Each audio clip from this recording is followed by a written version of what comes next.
Hello everyone, I'm Erislash.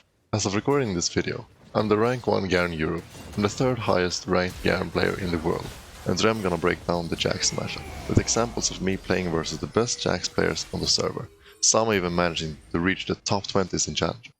Even though Jax isn't one of Garen's toughest matchups, he's really strong at the moment, being S+ tier in most elos and picked or banned in every other game, making it even more important to learn how to counter him.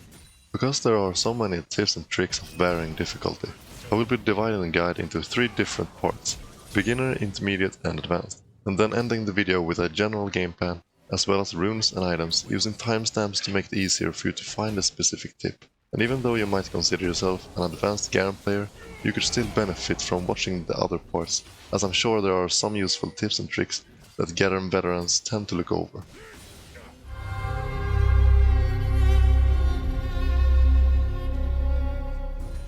Kicking off the beginner tips is understanding what makes Jax so powerful and how to play around it. If you are at this elo range, then maybe you're new to the game and don't know exactly what Jax does and what to look out for.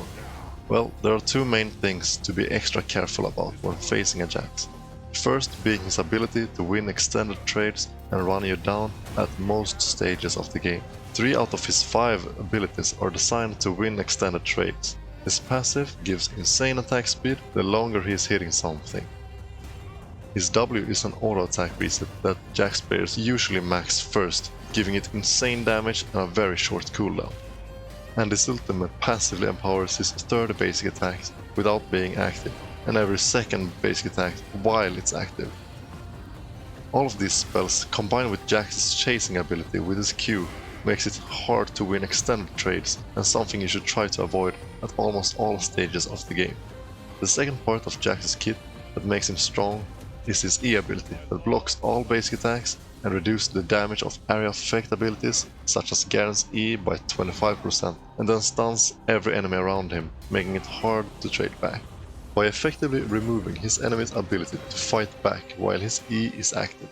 Not only is Jax good in extended fights, this spell also makes him excellent in short trades.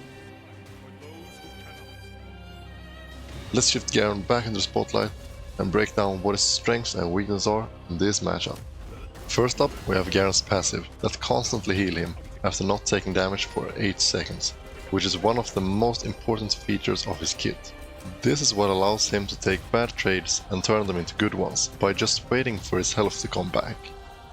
Next up we have Garen's Q ability, which is an auto attack reset that empowers his next basic attack, making it deal more damage and silence his opponent, while also giving Garen a short speed boost. Since Jax can block basic attacks with his E, this spell is really hard to use effectively and requires some mind games to be used to its fullest potential. Garen's W is really simple on the surface, giving him 30% damage reduction for a short duration, as well as a small shield for the first 0.75 seconds. While the shield is active, Garen also gains 60% tenacity that should be used to reduce the stun duration from Jax's E. Moving on to Garen's main damaging ability, his E. His E makes him spin around, dealing damage to all nearby enemies and reduces their armor by 25% if struck by at least 6 ticks of damage, making it a great spell to start trades with. Since Jax can't fully block your spin with his E, this ability is a great option for trading back when Jax is using his E, and should be the ability you max out first in this matchup. Now for the easiest part of Garen's kit, his ultimate. It deals massive amounts of missing health true damage and should always be used as a finisher on low health targets. When it comes to trading in the laning phase, it's super important to know how long yours as well as your opponent's ability cooldowns are. In this matchup, the 2 longest cooldowns are Jax's E and Garen's W, both being really important when trading. The person that has some abilities on cooldown while trading will most likely lose that trade. After a trade where you both used all of your abilities, Jax will have a small window of around 8 seconds where he will have all of his abilities while you will be missing your W. During this time, it's super important to play safe and not step inside of Jax's Q range to let him start a trade with you. Even if you see some enemy minions dying, you have to respect Jax and stand back and let the minions die while you wait for your W to come back off cooldown. After taking a few good trades, Jax should be getting quite low due to his lack of sustain, while you heal everything up with your passive, and you should be able to gain control over the lane and maybe even secure a kill.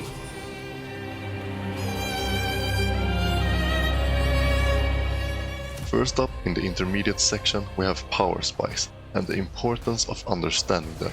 Since Garen can't do a whole lot more than spin and pray that he has enough damage to kill his opponent, it's really important to know exactly when you have enough damage to kill someone and when you don't. In the first few waves, Jax is much stronger due to the immense power of his E, and unless you manage to get some good trades, you shouldn't be able to kill him before you get your ultimate, where you slowly start to outscale him.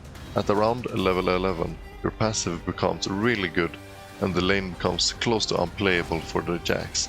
If you go for short trades where you lose half of your HP and only manage to put Jax at 70% of his HP, that's still a really good trade, because on the next wave you will be back on full HP while Jax will be in kill range without a way to sustain back his HP.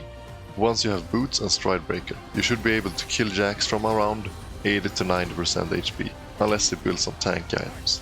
During this time, while you're much stronger than him, you should try to expand your lead, secure objectives, and force fights. Once it gets really late into the game and Jax decides to buy Starax, the 1v1 becomes much harder as you won't be able to one-shot him through the shield. If you have the same amount of items, then you will no longer be able to kill him 1v1 and he has officially outscaled you. The next tip of the intermediate section is wave management and why it's extra important in this matchup. Since Garen doesn't have any ranged options in his kit, it makes it easier for your opponents to freeze and zone you off minions and prevent you from scaling into the mid game.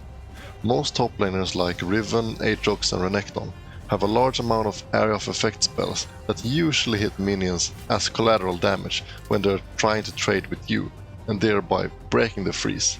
Jax, on the other hand, has mainly single target damage, making it easier for him to focus on you and leave the minions healthy, which then keeps the freeze going.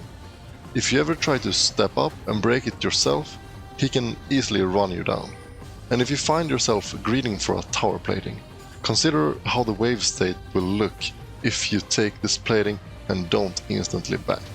Most of the time it's best to just recall and come back to a full wave instead of taking an extra plating and coming back to a wave that is pushing away from you, where your opponent could freeze it in an annoying spot. After you've used your Q on Jax's E one too many times, try using your E first and then Q to play around this E. This way, Jax doesn't block your Q, and if you don't have enough damage to kill him, you can just run away with the extra movement speed you get from your Q.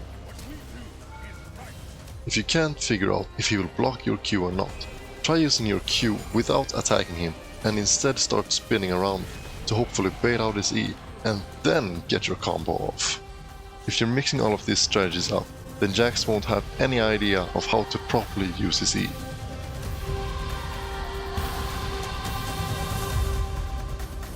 The first advanced trick is knowing when Jax is going to pop his E in order to time your W to not only reduce the damage but also the stun duration. One thing that I've learned is that Jax players tend to pop their E quickly when looking for a short trade and hold it when going for all-ins. You can use this to your advantage and press W right at the end of his E in an all-in, and in the middle of his E if he's going for a shorter trade, which usually happens near your turret or when he's trying to escape. The other more advanced mind game is that you could try to bait out Jax's E with your Q by charging forward into his attack range, and then just as you're about to hit him, you turn around to hopefully make him use his E, and then hit him while it's down to hopefully deal massive amounts of damage or even kill him. One of the hardest things to do consistently in League of Legends is auto-spacing, where you move back and forth between overextending and not. In the short window, where your enemy is overextending and moving backwards into their safe space of advantageous minion range, you can try to turn around and attack them in their back. This is something that ranged champions do all the time, but it's a lot harder to do in a melee vs melee scenario. In this case, Garen has 175 attack range, whereas Jax only has 125, making it a bit easier for Garen to get in a free auto attack on Jax. The same goes for other champions with similar ranges as Jax. In this case, the Riven also has 125 attack range, and I'm able to get in an extra auto attack, turning the trade into a good one. The last tip of the advanced section is taking a careful look at the enemy summoner spells and changing your game plan depending on what was taken. The most common setup for Jax is Flash DP or Flash Ignite, which are both fine, but when it comes to the best Jax player on the server, he likes to go Ghost instead of Flash to run down his opponents, and since Garen maxes E and takes Conqueror in this matchup, you can't really run away from him.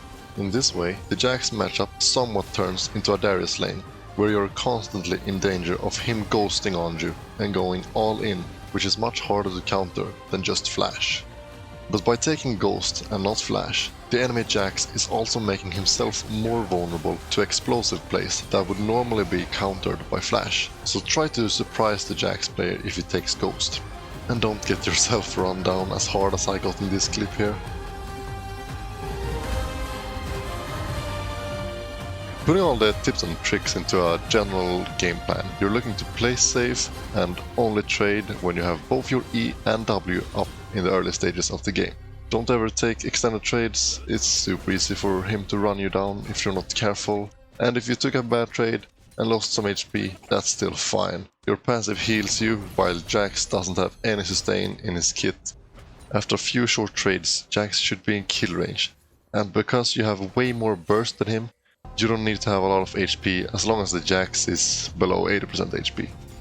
Always mix up the order you use your E and Q to confuse the Jax player, and try to use W at the last part of his E when you think the Jax wants to all-in you, and in the middle of his E when you think he will do a short trade.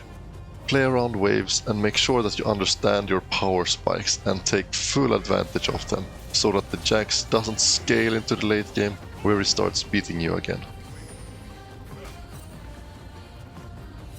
When it comes to what runes you should go versus Jax, the right answer will almost always be Conqueror, even though Phase Rush is the most common rune for Garen. Because of Jax's E, it becomes really hard to proc it in this matchup. Conqueror, on the other hand, is a really good rune for the early 1v1s, always giving you extra damage and healing in every fight, but sadly falls off late game compared to Phase Rush. So Phase Rush is a really good rune for the late game, because without Conqueror you can't really win the lane and snowball if the enemy Jax knows what he's doing. A standard rune page would look something like this: Conqueror, Triumph, and then Alacrity or Tenacity, depending on if you need the Tenacity, and then Last Stand. As for the secondary runes, you almost always go for the bit of more scaling runes. If you really need, you can go Bone Plating instead.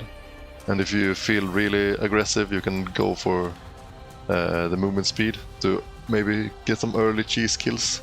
But I almost always go Conditioning and Overgrowth, and double Adaptive Force with scaling health. If they have a lot of physical damage or magic damage, I will change these up, but because of his passive, this scales so very well. Because the items are changing very soon, I'll just quickly mention that beyond the standard items like Stride Breaker and Hull Breaker, you should go Executioners versus Jax when he builds Divine Sunderer, and then finish the entire Mortal Reminder as your second or third item after Stride or Hull Breaker. The reason why we build Healing Reduction versus such little healing is because the only way for him to heal is by trading with us, and the amount of trades before we can kill him drastically decreases if you buy Healing Reduction. But on top of the Healing Reduction, Mortal Reminder also gives other great stats for Garen. And when new season comes around, I'll do a ton of testing and find out what the best builds are and let you know in the comments or in future videos. If you're one of the very few that made it to the end of the video, I want to thank you so much for watching, and because this video took so long to make, a comment with your thoughts on the video, as well as a like and subscribe, would mean the world to me. If you want to see me do a similar breakdown on another Garen matchup, be sure to let me know down in the comments. I really hope you enjoyed this video, and I'll see you next time.